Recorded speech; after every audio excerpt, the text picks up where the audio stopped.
To graph a binomial probability distribution, first find the probabilities for each possible value of the random variable, then follow the same approach as was used to graph discrete probability distributions in 6.1. So let's match a binomial probability distribution with n equaling 10 and p equaling 0.2. So I'm going to tell you this one. When probability is 0.2, it is going to be looking something like graph 3. And what shape is that? That is skewed right.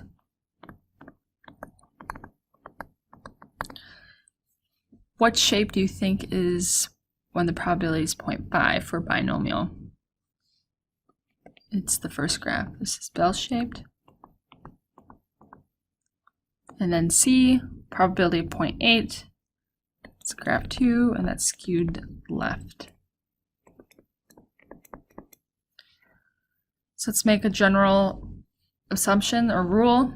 Shape of the binomial probability distribution for various values of p.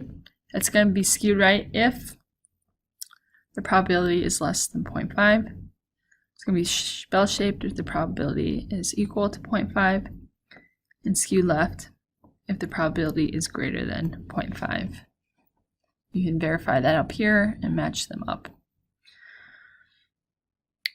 Under what conditions will a binomial probability distribution be approximately bell-shaped? When n times p times 1 minus p is greater than or equal to 10, it will be approximately bell-shaped.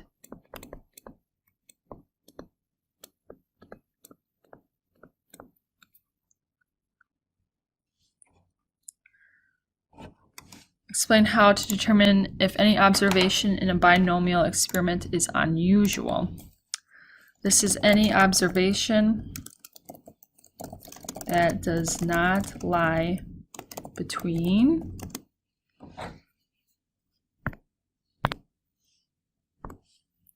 mu sub x minus 2 standard deviation of x and mu sub x plus 2 standard deviation.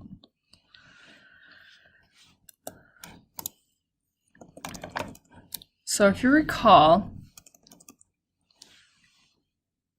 remember the cutoff points if something was unusual? I said cutoff points were 0.1, 0.05, or 0.01. I said that this was going to be your assumed unless stated otherwise for unusual. Okay, now let's bring back the empirical rule. We have the mean in the middle, 1 standard deviation on each side. This is 68%. 2 standard deviations, mu, the mean minus 2 standard deviations is here. Mu plus 2 standard deviations is here. And this whole inside is 95%. This tail then is 2.5% and 2.5% because the total under the curve has to be 100%. See how this matches up with our cutoff point? They add up to 5%, and that this is our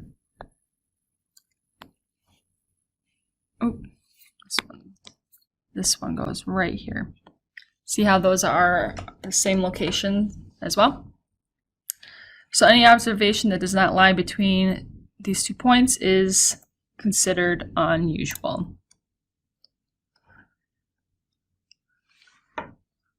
So in a simple random sample of 500 households, 301 are wireless only. Is this result unusual?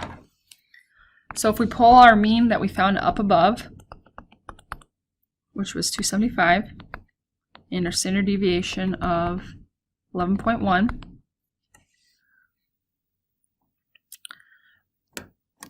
we need to probably use this bell-shaped. So we need to first determine if this is bell-shaped. How did we do that? We use this condition that I just showed you. So n times p times 1 minus p, that's 500 So when you do that, you should get 123.75. And that is greater than or equal to 10, so this means it is normally distributed. Now that we know it's normally distributed, we can use this empirical rule. So we can do mu of x minus 2 standard deviations, and then mu of x plus 2 standard deviations to figure out what these values are right here. So when you do that, we have 275 minus 2 times 11.1. We get 252.8.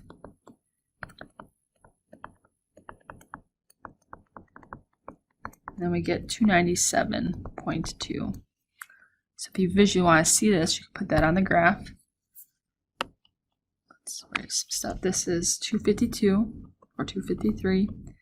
This is 297. So where does 301 lie? Somewhere over here, right? If you kept drawing this. Outside of this. So when it is not in this range, then it's considered unusual. So 301 is not in between. So it is an unusual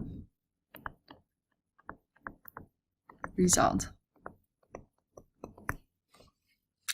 That is the end of 6.2. Please let me know if you have any questions.